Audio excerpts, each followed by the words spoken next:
Thank you for tuning in to give me a little bit of your time to talk about this campaign.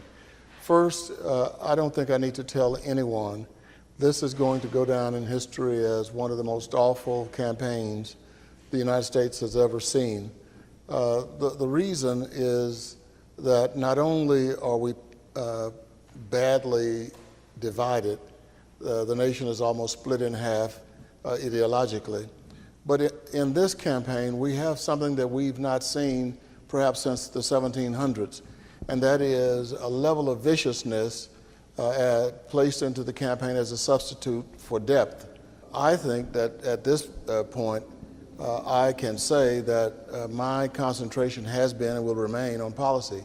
For example, House Bill 3700 is a bill that I co-authored with Republican Blaine Luetkemeyer, who is also from the state of Missouri. It took us almost a year to get this bill together and present to our committee. Now, to give you an example of what can happen, it doesn't happen often, as a result of two Missourians committed to working together, we were able to get House Bill 3700, which is an overhaul of the Department of Housing and Urban Development.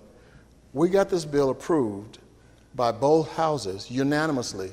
This was the first time since 1988 that a bill has been able to move through the House and get a unanimous vote in both the House, the Senate, and then have the President sign it.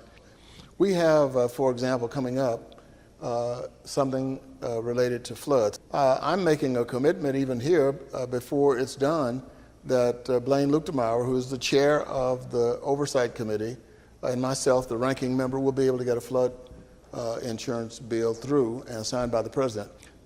There is another issue that I think is extremely important to people in the 5th Congressional District. Frankly, I think it's important to the people around the country. Very quietly, without a lot of fanfare, I was able to sit down in the office of the former Speaker of the House, John Boehner.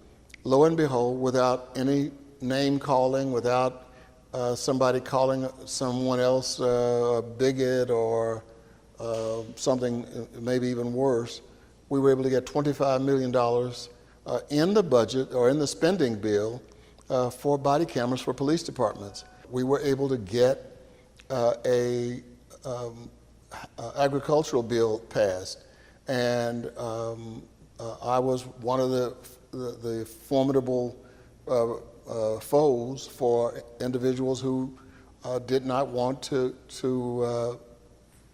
give in on certain issues in order to get a bill passed. For the last 50 years, the urban centers around the United States and the farm organizations have come together and said, look, we have a mutual benefit in getting an agricultural bill approved. Why? Well, people in the urban area are thinking about SNAP, the program that used to be called food stamps. Well, where does the food come from? Well, it comes from the rural areas. And so the farming community and the urban leaders have worked together. We worked and argued and argued and argued, and nobody ran off and left the other side.